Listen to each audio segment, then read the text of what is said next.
నమస్కారం. SDV news కి స్వాగతం. ముందుగా ఈనాటి ముఖ్య అంశాలు.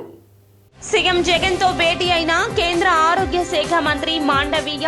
రాష్ట్రంలో ప్రజల ఆరోగ్య పరిరక్షణకు సీఎం జగన్ తీసుకుంటున్న నిర్ణయాలు బేషని కితాబు. వైసీపీ సర్కార్పై తీవ్ర స్థాయిలో విమర్శలు గుప్పించిన టీడీపీ నేత బోండా ఉమా. ప్రజలను నమ్మించి గొంతు కోసిన వ్యక్తి జగన్ అని ఆరోపణ.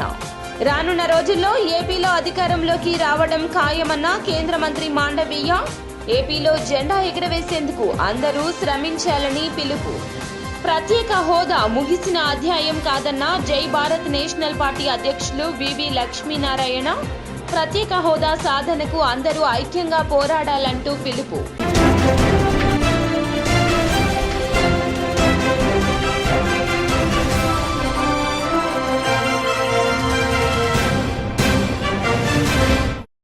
ఇక డీటెయిల్స్ చూస్తే సీఎం జగన్ ను కేంద్ర కుటుంబ ఆరోగ్య సంక్షేమ శాఖ మంత్రి మాండవీయ మర్యాదపూర్వకంగా కలిశారు. ఇది మర్యాదపూర్వక భేటీ అని సీఎంఓ వర్గాలు తెలిపాయి. శుక్రవారం రాష్ట్ర పర్యటనకు వచ్చిన కేంద్ర మంత్రి రోజంతా వివిధ కార్యక్రమాల్లో పాల్గొన్నారు. సాయంత్రం సీఎం జగన్ తో భేటీ అయ్యారు.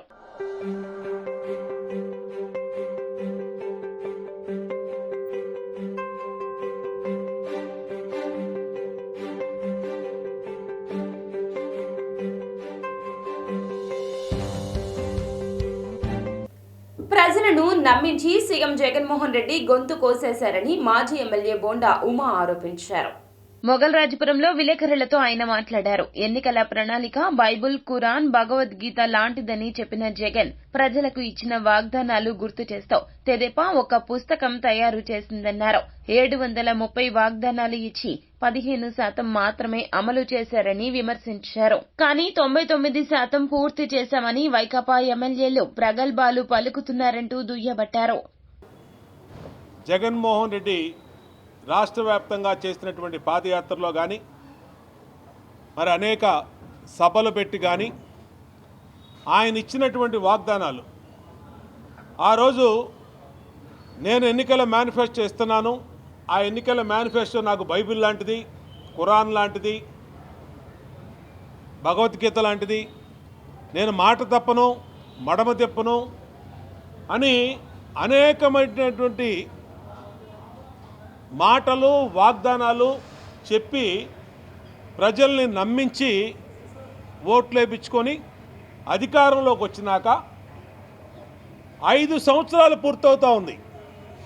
ఇంకొక 3 రోజుల్లో 2024 సంవత్సరం వస్తూ ఉంది. ఇంకొక 3 నెలల్లో ఈ ప్రభుత్వ కాల పరిమితి అయిపోతూ ఉంది. మళ్ళా ఎన్నికలు వస్తున్నాయి. ఈసారి జగన్మోహన్ రెడ్డి ఇంటికి వెళ్ళిపోతూ ఉన్నాడు. ఇటువంటి స్థితిలో ఒక్కసారి జగన్మోహన్ రెడ్డి ప్రజలకిచ్చినటువంటి వాగ్దానాలు ఏమిటి అని తెలుగుదేశం పార్టీ ఈరోజు గుర్తు చేస్తూ ఉంది.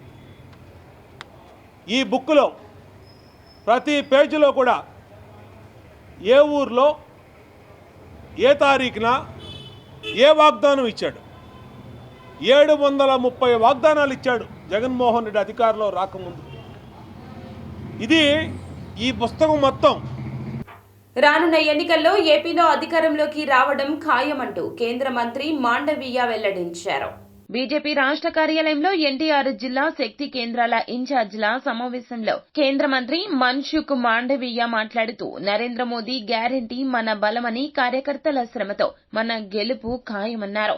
ఆ నమ్మకంతోనే ముందుకెళ్లదామన్నారు. తాను ఇక్కడ కార్యకర్తగా వచ్చినట్లు చెబుతూ కరోనా వ్యాక్సిన్ తయారీ సందర్భంగా ప్రధాని నరేంద్ర మోదీ కృషి వివరించారు. ప్రపంచ వ్యాప్తంగా కోవిడ్ హడలెత్తిస్తే భారతదేశ జనాభాకు ప్రధాని ఇచ్చిన భరోసాతో కరోనాను ఎదుర్కొన్నామని చెప్పారు. मिले खेस पहन के उत्साह के साथ भारत माता की जय वंदे मातरम करते करते मैं जब गाड़ी से नीचे उतरता था, मुझे हैंडशेक करते थे, मैं भी थोड़ी सी बात कर लेता था, परिचय कर लेता था. लेकिन आंध्र प्रदेश के कार्यकर्ता का एंथुजियाज्म देख के मैं इतना कहूँगा कि भारतीय जनता पार्टी का भविष्य आंध्र प्रदेश में बहुत अच्छा है. दोस्तों, हम केवल चुनावी राजनीति को हार एवं जीत के साथ नहीं जोड़ते हैं. भारतीय जनता पार्टी के कार्यकर्ता कभी हारते नहीं है। चुनावी क्षेत्र हो या कोई भी क्षेत्र हो, या तो हम जीतते हैं या हम सीखते हैं, हम हारते नहीं है। भारतीय जनता पार्टी के कार्यकर्ता हार मानने वाला नहीं होता है। అనేటువంటి పదానికి అర్థం లేకుండా అభివృద్ధికి తిలోదకాలు ఇస్తూ అవినీతిని పెంపొందిస్తూ విద్వేషపూరితమైనటువంటి విధ్వంసకరమైనటువంటి పాలనని గత 5 సంవత్సరాలుగా మనం రాష్ట్రంలో చూస్తున్నాం. ఇవాళ ఆంధ్ర రాష్ట్రంలో ఉన్నటువంటి ప్రతి ఒక్క ఆంధ్రుడు, ప్రతి ఒక్క తెలుగువారు ఈ పరిపాలన నుండి మాకు విముక్తి కావాలి అని చెప్పి వారందరూ కూడా మనసులో ఆకాంక్షిస్తున్నటువంటి మాట వాస్తవం. కనుక మనం ఈ ఆంధ్ర రాష్ట్రానికి, ఆంధ్ర రాష్ట్ర సేవకి తిరిగి మనం పునరంకితం అవుతూ మనం ఆంధ్ర రాష్ట్రంలో కూడా భారతీయ జనతా పార్టీ జెండాని, ఎందుకంటే సేవకి పెద్దపీట వేస్తూ అభివృద్ధికి పెద్దపీట వేసేటువంటి పార్టీ భారతీయ జనతా పార్టీ. ముఖ్య కారణం శక్తి కేంద్రాల ఆధారంగా పనిచేసి తద్వారా బూత్ స్థాయిలో బలోపేతం అయ్యే దిశగా ఈ యొక్క కార్యకర్తలకి దిశ నిర్దేశించేందుకు ముఖ్య అతిథిగా ఇచ్చేసినటువంటి జాతీయ కేంద్ర ఆరోగ్య శాఖ మంత్రులు మనకి ఇచ్చేశారు. ఆయన మండల అధ్యక్షులుగా పనిచేసి క్షేత్రస్థాయిలో అనేక కార్యక్రమాలు రూపొందించుకొని బాలికలు ఉన్నత చదువులు చదవాలని 123 కిలోమీటర్ల పాదయాత్రలు చేసి అదేవిధంగా ఐక్యంగా పోరాడి ప్రత్యేక హోదా సాధిద్దామని జై భారత్ నేషనల్ పార్టీ అధ్యక్షులు వివి లక్ష్మీనారాయణ వెల్లడించారు. విజయవాడలో జై భారత్ నేషనల్ పార్టీ అధ్యక్షుడు వివి లక్ష్మీనారాయణ విలేకరులతో మాట్లాడారు. ప్రత్యేక హోదా సాధనకు కేంద్రంపై ఒత్తిడి తెచ్చేందుకు గతంలో 4 సార్లు అవకాశమిచ్చినా తెదేపా వైకాపాలు ఉపయోగించుకోలేదన్నారు. 2019లో సీఏఏ చట్టం తెచ్చిందని దానికి 2 పార్టీలు ఓటేశాయన్నారు. 2022 ఎన్నికల్లో రాష్ట్రపతి, ఉపరాష్ట్రపతి ఎన్నికలు, 2023లో సివిల్ సర్వెంట్స్ బిల్లును ఆమోదించే సమయంలో ఒత్తిడి చేసే అవకాశాలు ఉన్నా పట్టించుకోలేదన్నారు. తక్కువ ఎదుగుదల ఇలాంటిది ఉంటే అమ్మ మొదటి బాధ్యత ఆ పిల్లవాడి మీద కానీ ఆ పాప మీద కానీ ఉంటుంది. అదే మనం భారతదేశానికి కూడా వర్తిస్తే మన రాజ్యాంగం చూస్తే India is union of states అంటాం. అంటే భారతదేశం అన్నది ఒక రాష్ట్రాల సముదాయం. అందువల్ల కేంద్ర ప్రభుత్వ బాధ్యత ఏంటంటే అన్ని రాష్ట్రాలు చక్కగా ఎదగాలి, అన్ని రాష్ట్రాలు కూడా సమంగా ఎదగాలి అన్నది కేంద్ర ప్రభుత్వం యొక్క బాధ్యత. దానికోసం ఏవైనా రాష్ట్రాలలో మిగతా రాష్ట్రాల్లాగా కొన్ని సదుపాయాలు లేకపోయినా, వారి దగ్గర వనరులు లేకపోయినా ఆ వనరులను, సదుపాయాలను కలిగించే బాధ్యత యూనియన్ గవర్నమెంట్ మీద ఉంటుంది. దానికోసం రాష్ట్రాలకు ప్రత్యేక హోదా అన్నది ఇవ్వడం అన్నది కేంద్ర ప్రభుత్వం యొక్క బాధ్యత. అందుకనే నేను జమ్మూ అండ్ కాశ్మీర్ తీసుకుంటే ఆర్టికల్ 370 ప్రకారం జమ్మూ అండ్ కాశ్మీర్కి ప్రత్యేక హోదా ఇవ్వడం జరిగింది. ఆ తర్వాత మిగతా రాష్ట్రాలకు ఏం చేయాలి అన్నప్పుడు 5వ ఫైనాన్స్ కమిషన్ ఏదైతే ఉందో ఆర్టికల్ 280 ప్రకారం ఏర్పాటు చేయబడ్డ ఫైనాన్స్ కమిషన్, 5వ ఫైనాన్స్ కమిషను ఏ రాష్ట్రాలలో అయితే కొండ ప్రాంతాలు ఎక్కువగా ఉన్నాయి, జనసాంద్రత తక్కువగా.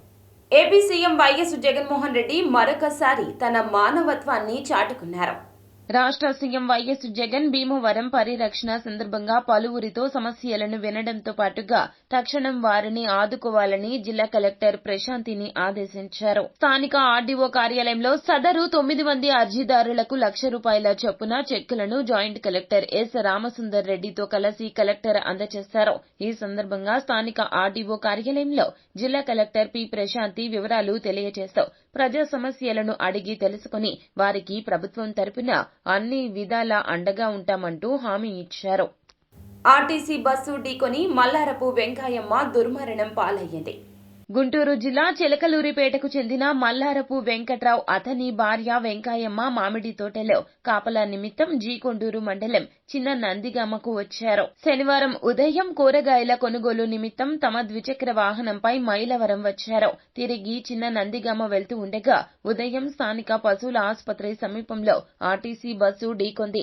ఈ దుర్ఘటనలో వెంకట్రావు భార్య వెంకాయమ్మ అక్కడికక్కడే దుర్మరణం పాలయ్యింది. బస్సు వెనుక టైరు కింద పడి తల నుజ్జు అయ్యింది. ఈ మేరకు పోలీసులు కేసు నమోదు చేసుకుని దర్యాప్తు చేస్తున్నారు.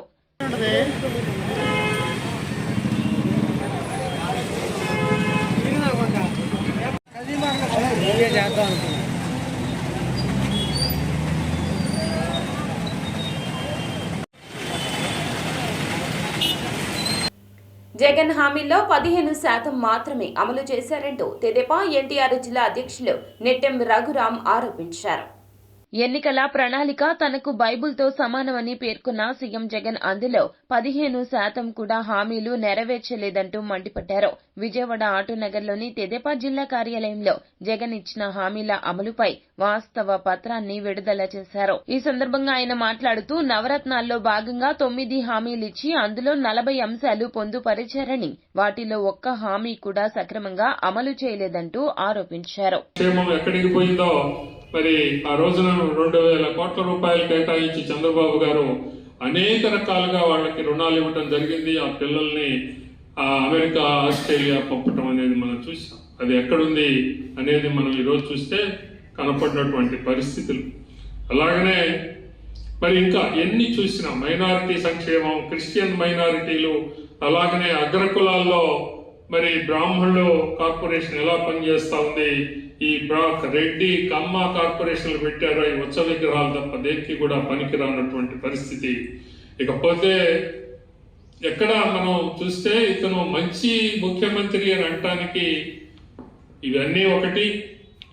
అడ్మినిస్ట్రేషన్ అదైనా సక్రమంగా జరుగుతుందానంటే ఎక్కడా కూడా, అంటే కుల మత వర్గ విచక్షణ లేనటువంటి ఒక సమాజాన్ని ఏదైతే రాజ్యాంగంలో పేర్కొనబడిందో ఆ పేర్కొనబడినటువంటి విధంగా ఎన్నికైనటువంటి ప్రజాస్వామ్య వ్యవస్థలో ఎన్నికైనటువంటి ప్రభుత్వం పనిచేయాలి అనేది మనకు తెలుసు. కానీ ఎక్కడన్నా అడుగడుగునా కూడా ప్రతిరోజు కూడా కులము, మతము, వర్గము, వీటి మధ్య ఉన్నటువంటి అంతరాలు, ఆ విభజన, వీటి మీద ఆధారపడే రాజకీయం చేస్తూ ఓట్ల దృష్టితోనే పోతున్నాడు తప్ప అతను ఏ రకంగానూ మంచి పరిపాలన అందించడం లేదనేది మనం చూడొచ్చు. కరెన్సీ నగర్ శ్రీ చైతన్య స్కూల్లో 9వ తరగతి విద్యార్థిని హోంవర్క్ రాయలేదని విద్యార్థిని ఓ ఉపాధ్యాయుడు చితక్కొట్టడంతో వివాదానికి తెరలేచింది. ఆ విద్యార్థిని ఆ ఉపాధ్యాయుడు కాలుతో తన్నడంతో కాలు విరిగిందని తల్లిదండ్రులు ఆందోళన వ్యక్తం చేస్తున్నారు. ఈ నేపథ్యంలో ఆ ఉపాధ్యాయుని మీద తగిన చర్యలు తీసుకోవాలంటూ పాఠశాల ఎదుట విద్యార్థి తల్లిదండ్రులు ఆందోళన చేస్తున్నారు. సీఎం జగన్మోహన్ రెడ్డి భీమవరంలో చేసిన వ్యాఖ్యలపై జనసేన నేత పోతిన మహేష్ బదులిచ్చారు.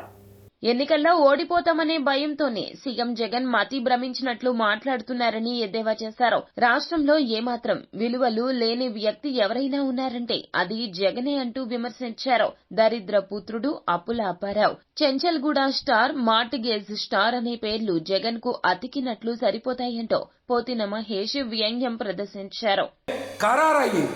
సీఎం స్థాయి వ్యక్తి కూడా దిగజారిపోయి ఈ రోజున దిగజారుడు మాటలు ఈ రోజున విమర్శలు చేస్తూ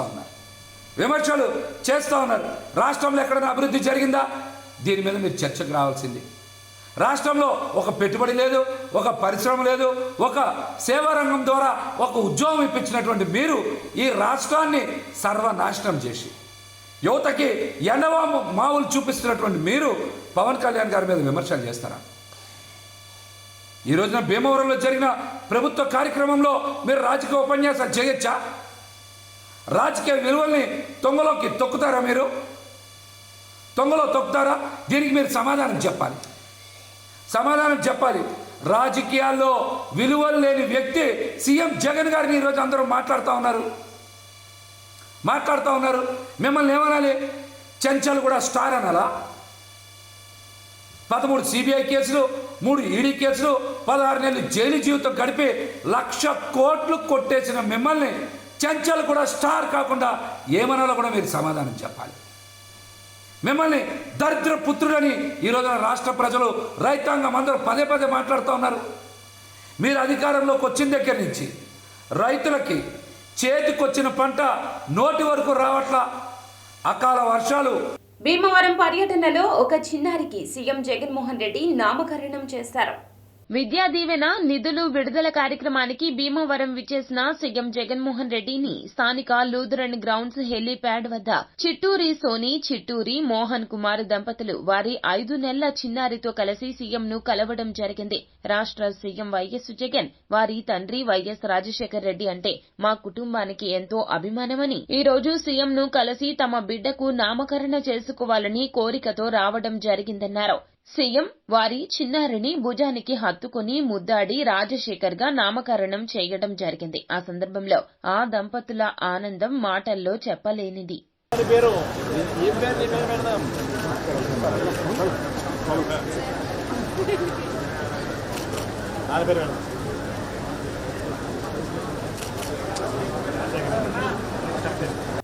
వైసీపీ ప్రభుత్వ నిర్లక్ష్యం వల్లనే పోలంపల్లికి గండి పడిందని మాజీ ఎమ్మెల్యే శ్రీరామ్ తాతయ్య, సిపిఐ జిల్లా కార్యదర్శి దోనేపూడి శంకర్ ఆరోపించారు.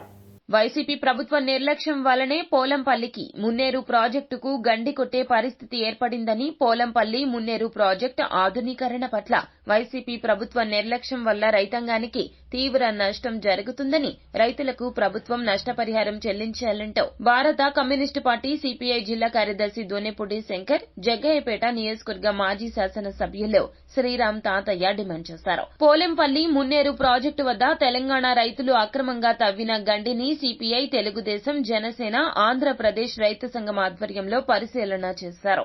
మున్నేరు ప్రాజెక్టు వద్ద సిపిఐ, తెలుగుదేశం, జనసేన పార్టీ నాయకులు, రైతు సంఘాల నాయకులు ఇక్కడ ఉన్నటువంటి రైతుల దీనావస్థను చూసి పరిశీలనకు రావటం జరిగింది. ప్రధానంగా వాళ్ళ రైతు సంక్షేమం అని చెప్తున్నటువంటి ప్రభుత్వం, ఆసరాకి రైతులకు ఆసరా అని చెప్పినటువంటి ప్రభుత్వం, రైతు భరోసా అని చెప్పేటువంటి ప్రభుత్వం మునేరు ఆయకట్టు కింద ఆంధ్ర ప్రాంతానికి చెందినటువంటి 16,507 ఎకరాలు ఈ రోజున తీవ్రమైనటువంటి అనావశ్యకు గురైనటువంటి పరిస్థితుల్లో సాగునీరు లేక మిర్చి అలాగే ఉద్యానవన పంటలు పూర్తిగా దెబ్బతినేటువంటి పరిస్థితుల్లో ఉన్న నేపథ్యంలో ఇవాళ ఈ ప్రభుత్వం కనీసం చెంకుట్టినటువంటి పరిస్థితి కూడా లేదు. ఈ ప్రభుత్వానికి రైతాంగానికి సాగునీరు అందక ఇబ్బంది పడతా ఉంటే ఈరోజు మున్నేరు ఆనకట్ట మీదకి వచ్చాం. ఈ తెలంగాణ ప్రాంతంలో రైతులు మునకకి ఉన్నటువంటి రైతాంగానికి ఎవరైతే నష్టపోయి రైతాంగానికి డబ్బులు ఇస్తామని చెప్పని పరిష్కరించకపోవటం వల్ల వాళ్ళు ఆనకట్ట దింపారు. దానివల్ల 20,000 ఎకరాలు మునేరు ఆయకట్టుకున్న రైతాంగం నీరు అందక అటు వరి పొలాలు కావచ్చు, మిర్చి తోటలు కావచ్చు, రైతులు ఇబ్బంది పడుతూ ఉన్నారు. మేము ఇక్కడ వచ్చి విచారిస్తే రైతులు చెప్పే మాట ఏంటంటే డిసెంబర్ 11 కల్లా ఆంధ్ర రాష్ట్ర ప్రభుత్వం ఈ తెలంగాణ ఎవరైతే పొలాలు దెబ్బతిన్నాయో వాళ్ళు నష్టపరిహారం ఇస్తామని చెప్పి హామీ ఇచ్చారు. హామీ ఇవ్వకపోవడం వల్ల మేము కట్టదింపామని చెప్పి చెప్తా ఉన్నారు. ఈ ప్రభుత్వం సిద్ధశుద్ధి ఉంటే 20,000 ఎకరాల ఆయకట్టుని రైతులు ఇబ్బంది పడతా ఉంటే తాము అధికారంలోకి వస్తే ఏడాదికి 4 లక్షల ఉద్యోగాలు కల్పిస్తామని టీడీపీ అధినేత చంద్రబాబు వ్యాఖ్యానించారు. టీడీపీ అధినేత చంద్రబాబు కుప్పం నియోజకవర్గంలో 2వ రోజు కూడా పర్యటించారు. ఈ సందర్భంగా ఆయన శాంతిపురం, రామకుప్పం మండలాల్లో రోడ్ షోల్లో పాల్గొన్నారు. ఈ సందర్భంగా చంద్రబాబు మాట్లాడుతూ తాము అధికారంలోకి వస్తే ఏడాదికి 4 లక్షల ఉద్యోగాలు కల్పిస్తామని, ఉపాధి కోసం యువత ఎక్కడికి వెళ్లనవసరం లేదంటూ పేర్కొన్నారు. 5 ఏళ్ల కాల వ్యవధిలో 20 లక్షల ఉద్యోగాలు కల్పించడమే తమ లక్ష్యమంటూ స్పష్టం చేశారు. ఇక్కడ పండిన కూరగాయలతో నాకు బ్రహ్మాండమైన హారం తయారు చేసేశారు. ఇది కళ నిజమా నాకే అర్థం కావడంలా.